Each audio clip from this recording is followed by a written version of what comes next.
오늘 하나님이 주신 말씀은 마태복음 5장입니다. 마태복음 5장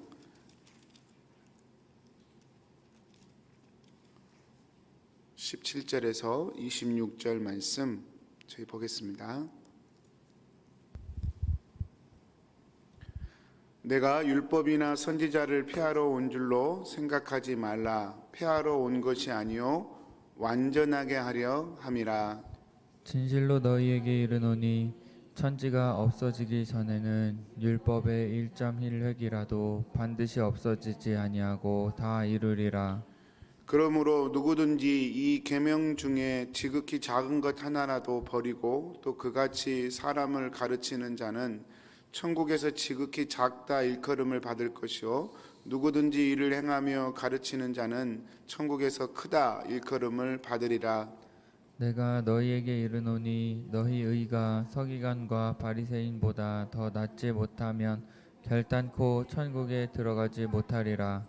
옛사람에게 말한 바 살인하지 말라. 누구든지 살인하면 심판을 받게 되리라 하였다는 것을 너희가 들었으나 나는 너희에게 이르노니 형제에게 노하는 자마다 심판을 받게 되고 형제를 대하여 나가라 하는 자는 공회에 잡히게 되고 미련한 놈이라 하는 자는 지옥불에 들어가게 되리라. 그러므로 예물을 제단에 드리려다가 거기서 내 형제에게 원망 들을 만한 일이 있는 것이 생각나거든 재물을 제단 앞에 두고 먼저 가서 형제와 화목하고 그 후에 와서 예물을 드리라. 나를 고발하는 자와 함께 길에 있을 때에 급히 사화하라. 그 고발하는 자가 너를 재판관에게 내어주고 재판관이 옥리에게 내어주어 옥에 가둘까 염려하라. 진실로 내게 이르노니 내가 한 푼이라도 남김이 없이 다 갚기 전에는 결코 거기서 나오지 못하리라. 아멘. 아멘. 17절에 보면 예수님께서 내가 율법이나 선지자를 폐하러 온 것이 아니라 완전하게 하려 오셨다 그렇게 말씀을 합니다. 이 17절 말씀은 두 가지 측면에서 살펴볼 수 있습니다. 첫 번째로는 구약의 율법으로는 미처 다다르지 못했던 그 내면, 우리 사람의 내면이나 내면적인 절대적인 차원까지 하나님의 말씀을 심화시키셨다는 의미입니다. 외형적이고 항상 의식 중심이었습니다. 뭘 지켜야 되고 그러니까 마음에는 참 없는데 겉으로라도 지켜야 됐던 그런 율법, 의식 중심이었던 율법을 내면으로까지 깊이, 그래서 그 뜻을 이해하고 마음으로 동의가 되고 순종하게끔 이끌기 위해서 주님이 오셨다. 그것이 율법의 완전을 위해서 오셨다라는 말의 첫 번째 뜻이라고 하는 것입니다. 이 말씀이 일리가 있는 게 20절까지 연결됩니다. 20절에 보면 너희 의가 서기관과 바리새인보다 더 낫지 못하면 결코 천국에 들어가지 못하리라. 이 말씀과 연결이 되죠. 그래서 예수님은 율법을 지키는 것에 대해서 그게 필요 없다라고 말씀하신 것이 아니라 오히려 그 내면까지 그 하나님의 뜻을 깨닫고 그 율법을 지켜야 될 것을 오히려 말씀하신 것이라고 저희가 볼 수 있습니다. 그래서 실제로 팔복의 내용을 우리가 어제 잠깐 살폈지만 팔복의 내용을 보면 전부 마음에 관한 것입니다. 마음에 관한 거예요. 그러면 마음만 있으면 되나? 외형적인 건 안 해도 되나? 이렇게 질문할 수 있지만 그렇게 될 수가 없죠, 여러분. 여러분 마음이 가면 외형도 따라오게 되어 있죠. 바리새인과 서기관들의 의란 마음은 없는데 껍데기만 가는 것이 문제였지 형식 자체가 없을 수는 없겠죠. 그래서 그런 의미로 내면까지 심화시킨 그런 부분으로 완전케 하셨다라고 볼 수 있습니다. 두 번째로는 역사상 누구도 율법의 요구를 다 지켜내고 완성시킬 수 없었으나 우리 주님께서 율법의 모든 요구들을 이루셨음을 말씀하는 것이다. 그렇게 볼 수 있습니다. 이 세상에 율법을 이룬 사람이 한 사람도 없었습니다. 다 율법 앞에 죄인이 될 수밖에 없었습니다. 원래 율법은 선한 것이거든요. 율법은 선한 것인데 우리 인간이 죄인이기 때문에 그 선한 율법에 우리 죄인인 인간이 서버리니까 그 율법이 우리의 죄를 깨닫게 하는 역할을 하는 것입니다. 그래서 로마서 5장 13절에 그런 표현이 있어요. 죄가 율법이 있기 전에도 세상에 있었으나 율법이 없었을 때에는 죄를 죄로 여기지 아니하였느니라. 율법이 없었을 때는 우리가 죄인인데도 불구하고 우리가 죄인인 걸 몰랐습니다. 왜냐하면 뭐가 법인지 모르니까, 무법이니까 불법도 없는 것이죠. 그런데 율법이 주어지니까 내가 법을 지키지 못하는 죄인이구나 라고 하는 것을 깨닫게 되었다라고 하는 것이죠. 이렇게 해서 얘기하면 아이고 율법이 아예 없었으면 좋을 뻔했다 그렇게 생각할 수 있는데 좀 치우친 생각이죠. 여러분, 우리가 평생에 거울 없이 산다 생각해 보십시오. 거울 없이 다른 사람은 내 얼굴에 뭐가 묻는 거 다 아는데 나만 몰라요. 참 이상한 일이죠. 여러분, 율법은 거울과 같아서 우리가 얼마나 죄인인가를 깨닫게 해주는 그런 역할을 합니다. 그래서 결국 율법 앞에 서면 우리는 다 죄인이 되는 거예요. 내가 이게 부족하구나. 이건 조금 잘했다고 생각되는데 이건 내가 한없이 부족한 거구나. 깨닫게 되는 거예요. 율법이 없으면 내가 죄인이란 깨달음도 없는 것입니다. 근데 예수님께서 이 율법의 의를 완전히 지켜버리심으로 율법의 요구를 다 이루어버리신 것입니다. 그래서 여러분, 이런 두 가지 측면, 예수님께서 내가 율법을 폐하러 온 것이 아니라 완전하러 왔다. 너희가 율법을 대하면서 외식적으로 의식적으로 대하지만 나를 통해서 그 내면까지 하나님의 말씀으로 젖어들기를 원한다. 또 내가 율법을 다 이루었으니 너희는 나를 믿고 내 안에 거하면서 나만 따라오면 된다. 이런 의도로 우리 주님이 말씀하신 것이죠. 손들어 오늘은 율법에 대해서 잠깐만 생각해보고 말씀하실 겁니다. 우리가 흔히 생각하기를 율법은 폐기되었다라고 하는 생각하는 경향이 있습니다. 우리 개신교회는 이게 참 강해요. 그래서 구약은 이미 폐기됐어요.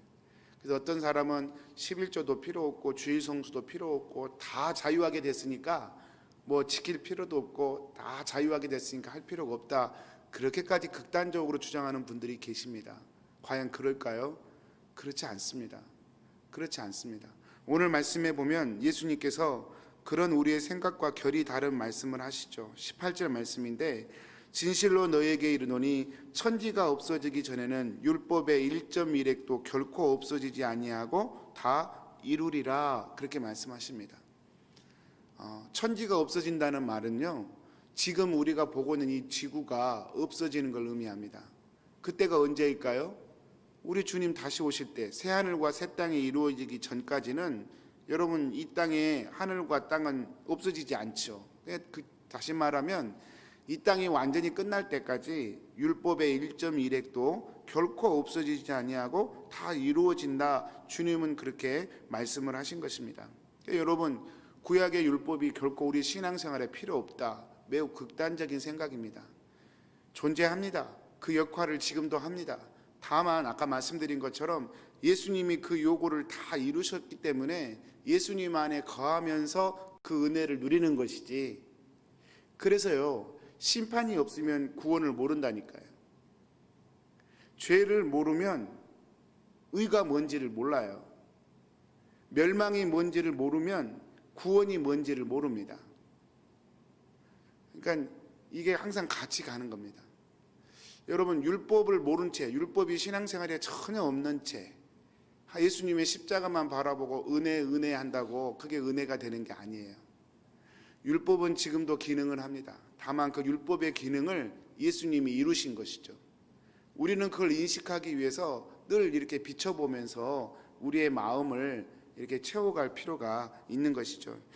제가 이렇게 우리가 율법에 대해서 그건 예법이야, 다 필요 없어 이렇게 생각하게 된 이유가 아마 로마서 말씀 때문일 거라고 생각을 하는데요.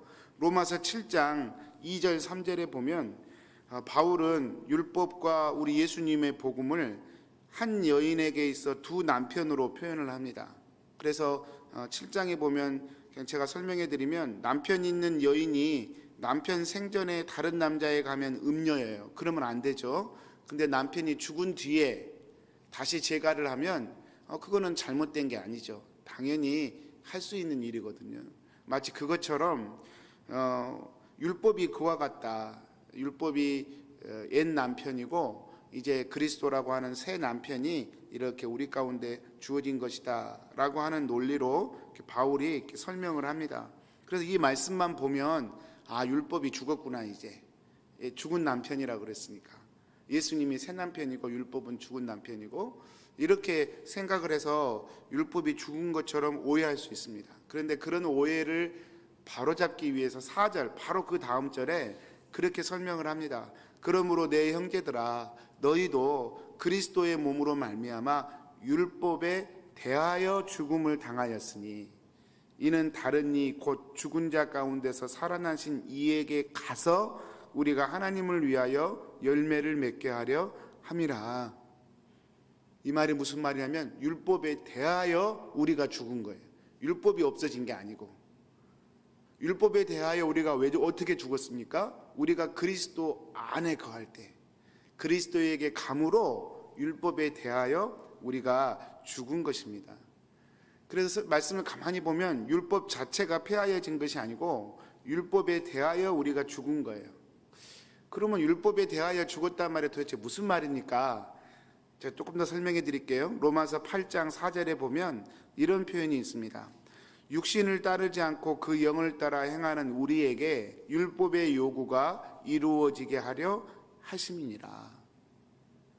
그러니까 율법에 대하여 죽었다는 말이 예수만 믿으면 이제 아무것도 안 해도 돼, 그 말이 아니고요. 육신을 따르지 않고 그 영을 따라 행하게 된다, 그 말입니다. 이게 참 중요해요. 그러니까 여러분 이와 같은 표현을 우리가 거의 기억을 못해요. 그냥 예수 믿으면 이제 율법에서 완전히 자유한 것만 그것만 딱 붙들고 살아가는 그런 오해가 조금 있습니다. 그래서 8장 5절, 6절, 9절 좀 길지만 3절인데 제가 한번 읽어보겠습니다. 그래서 우리가 육신을 따르지 않고 그 영을 따라 행하게 되고 그것이 율법의 요구가 이루어지는 건데요. 그게 뭐냐? 5절에 보면 육신을 따르는 자는 육신의 일을 영을 따르는 자는 영의 일을 생각하나니 육신의 생각은 사망이요 영의 생각은 생명과 평안이니라. 만일 너희 속에 하나님의 영이 거하시면 너희가 육신에 있지 아니하고 영에 있나니 누구든지 그리스도의 영이 없으면 그리스도의 사람이 아니라. 그 내용이 뭔지 정확하게 짚어주고 있어요. 율법에서 자유하게 된다는 말은 그리스도 안에 거한다는 것을 의미하고요. 그리스도 안에 거한다는 말이 무슨 말이냐면 우리 일상의 삶에서 육신의 생각을 따라 사는 것이 아니라 그리스도 안에, 우리 안에 영으로 임하시는 그리스도 영을 따라 영의 생각을 하면서 산다는 것을 의미하는 거예요. 그 자체가 육신의 율법의 요구를 이룬 상태예요. 그리고 그 자체가 예수 그리스도 안에 거하는 것이고 예수님을 믿는다는 말의 상태인 것입니다. 제가 계속해서 이렇게 제 자신도 그렇게 생각을 했고 또 많은 교회들의 모습을 보면서 우리가 복음을 반쪽만 생각하고 선포해 왔었어요. 그게 뭐냐면 그리스도가 율법의 요구를 다 이루었다. 이제 우리는 자유다. 진리를 알지니 진리가 너희를 자유케 하리라. 이렇게만 써먹었어요. 그래서 예수님 믿습니다. 아멘 하고 주일날 예배 딱 드리고 다시 월요일부터 육신의 생각에 다 사로잡혀서 세상 생각에 다 사로잡혀서 열심히 살다가 또 주일날 오면 또 주여 하고 한번 부르면 또 다 용서되고 그래도 그것이 자유인 것처럼 또 그것이 하나님을 잘 섬기는 것처럼 우리가 오해를 좀 했어요. 왜냐하면 교회에서 사실 그렇게 가르쳤거든요. 헌금만 열심히 하십시오. 그냥 교회인만 일주일에 한 번씩 좀 시간 내서 열심히 하세요. 그리고 나머지는 열심히 사세요. 그렇게 가르쳤거든요. 근데 사실 복음을 생각해 보면 그게 아니에요. 교회에서만 영의 생각을 하는 것이 아니라 월요일부터 토요일까지 우리의 삶이 육신의 생각을 따라 사는 것이 아니라 영의 생각을 따라 살아야 되는 거예요. 이게 어떻게 보면 쉬울 수도 있고 어떻게 보면 더 어려울 수도 있고 사실 어떻게 보면 더 어려울 수도 있습니다. 차라리 뭘 나한테 해달라고 그러세요. 차라리 해주고 내 마음대로 살면 되니까. 근데 복음은 그게 아니에요. 삶 전체가 육신의 생각을 따라 살면 안 돼. 더 이상 영의 생각을 따라 사는 것, 그리스도 예수를 믿는다고 하면서 육신의 생각을 따라 살아가면 사망이요, 영의 생각은 생명과 평안이라.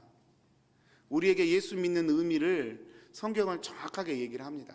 근데 우리는 항상 로마서를 보더라도 항상 이신칭의만 머리에 꽉 박혔어요. 믿음으로 의롭게 된다.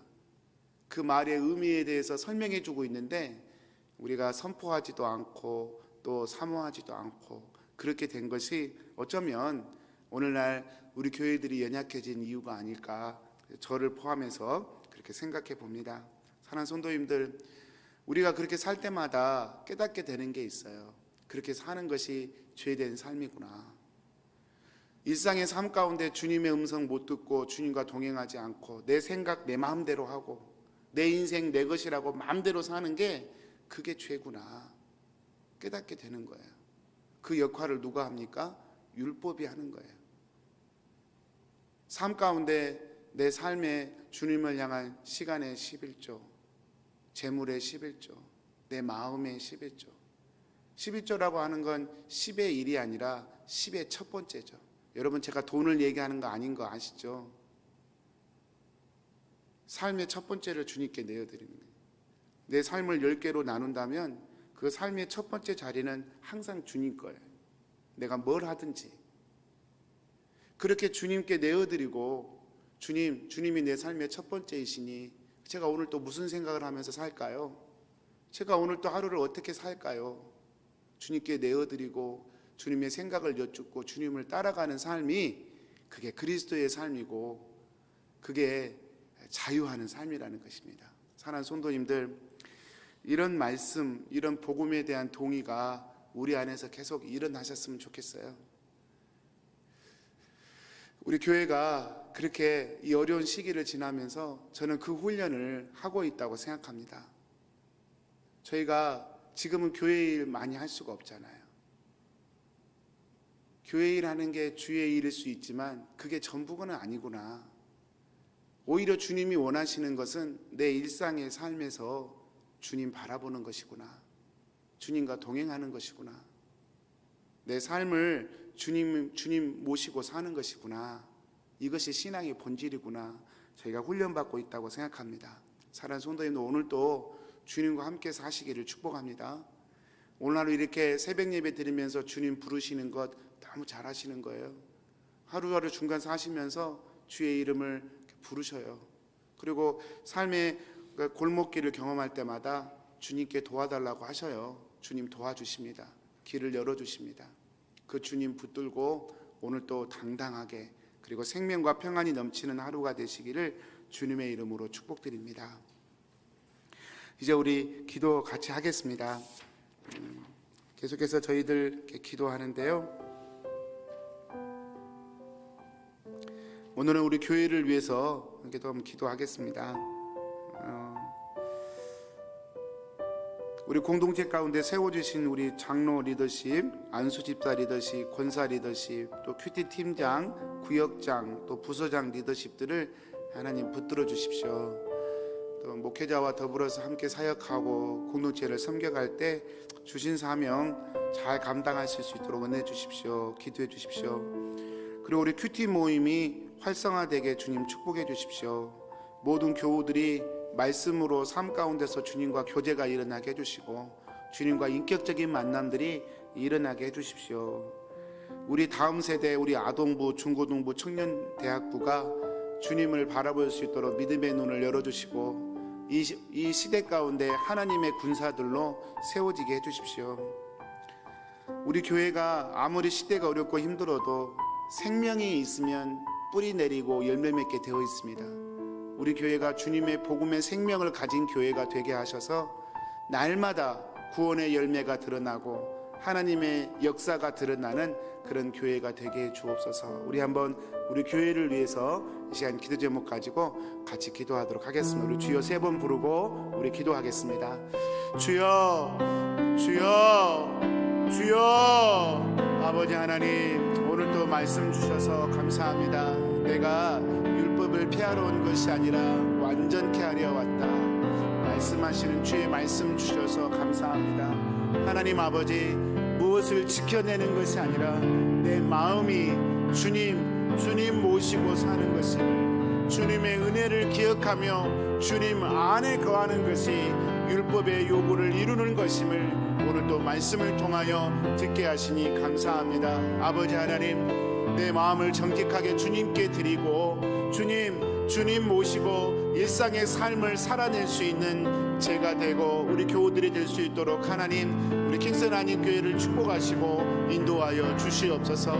살아계신 하나님 아버지, 주님이 기름 부어 세우신 우리 귀한 사역자들을 주님께 올려드립니다. 아버지 하나님, 우리 사랑하는 장로님들 하나님 아버지 기억하여 주시옵소서. 공동체 가운데 기름 부어 세우신 주의 종들이 하나님 늘 말씀 앞에 세워지게 도와주시고, 아버지 하나님, 우리 사랑하는 안수집사님들, 우리 사랑하는 권사님들, 하나님 항존직분자들에게 성령의 기름 부심을 부어주셔서 아버지 하나님 늘 주님 앞에 주님이 주신 사명 감당할 수 있도록 성령님 역사하여 주시옵소서. 은혜로, 말씀으로, 주님의 은혜로 아버지 감당할 수 있도록 성령님 붙잡아 주시옵소서. 우리 사랑하는 우리 큐티 팀장님들, 아버지 구역장님들, 아버지 하나님 남녀 선교의 리더십들, 우리 부서장님들, 우리 중보기도, 아버지 하나님 우리 성가대, 아버지 하나님 아버지 주의 사역을 감당하는 종들에게 성령의 은혜를 주시옵시고, 아버지 하나님 사람이 알아주지 않아도 우리 주님 다 보고 계신 걸 믿사오니 주님 은혜 기억하며 주님 은혜 붙들며 아버지 주신 사명 충성으로 감당하는 우리 귀한 리더십들 될 수 있도록 하나님 축복하여 주시옵소서. 아버지 하나님, 우리 아동부, 우리 중고등부, 우리 청년대학부를 주님께 올려드립니다. 아버지 하나님 기억하여 주옵소서. 성령님 기억하여 주옵소서. 우리 다음 세대 우리 아이들, 저들의 마음 가운데 우리 주님의 십자가의 은혜가 임하게 도와주시고 영의 눈이 열려 살아계신 주님을 만날 수 있도록 하나님 역사하여 주시옵시고, 저들이 아버지 이 황망한 세상에서 주의 군사들로 서갈 수 있도록 주여 축복하여 주시옵소서. 우리 킹슨 한인 교회 안에 날마다 큐티 모임이 활성화되기 원합니다. 우리 사랑하는 교우들이 말씀으로 서로 교제하며 말씀으로 네트워크하며 주님 믿음으로 서로를 지탱해주는 하나님 아버지 온전한 모임들이, 우리 큐티 모임들이 일어나게 되기를 소원합니다. 주님 붙드시고 역사하여 주시옵소서. 아버지 하나님, 우리 주님이 사랑하시는 킹슨 한인 교회가 주의 복음의 생명을 가지고 있는 교회가 되기를 원합니다. 날마다 주님이 역사하시는 교회가 되기를 원합니다. 주님이 교회의 주인이시오, 주님이 교회의 머리이시오, 우리는 주님의 몸된 지체가 되기를 원합니다. 날마다 생명의 역사가 일어나 생명의 열매가 드러나고 하나님 아버지 구원의 역사가 일어나며 하나님의 생명의 증거들이 드러나는 교회로 주님 날마다 붙드시고 인도하여 주시옵소서. 살아계신 하나님 아버지, 주님 의지합니다. 살아계신 하나님, 오늘 또 말씀 주셔서 감사합니다. 주님 안에 거하기 원합니다. 주님 안에 거할 때마다 주님이 주시는 자유와 생명과 평안이 우리 안에 일어나게 되기 원합니다. 주님, 내 의가 드러날 때마다 주님 율법이 내 의를 정죄하고 다시 십자가에 죽었음을 확인해 주는, 주님 나의 의가 죽고 주님의 은혜가 우리의 심령 안에 채워지는 이 은혜의 복음이 날마다 우리 안에 역사해 주시기를 주님 소원합니다. 오늘 또 킹슨 한인 교회를 주님께 올려드립니다. 주님, 킹슨 한인 교회 지금까지 지켜주신 주님의 은혜, 그 은혜처럼 앞으로도 주님 지켜주셔서 주님의 영광을 드러내는 교회가 되게 해주시고, 날마다 믿는 자의 수가 더해지며 주의 기쁨이 드러나는 귀한 주님의 교회로 날마다 인도하여 주옵소서. 주님이 교회의 주인이십니다. 이 교회는 주님의 것입니다. 우리 주님이 사랑하시는 귀한 성도님들 한 분 한 분들이 우리 주님의 교회인 것을 믿습니다. 예수님의 이름으로 기도합니다. 아멘. 하늘에 계신 우리 아버지여, 이름이 거룩히 여김을 받으시오며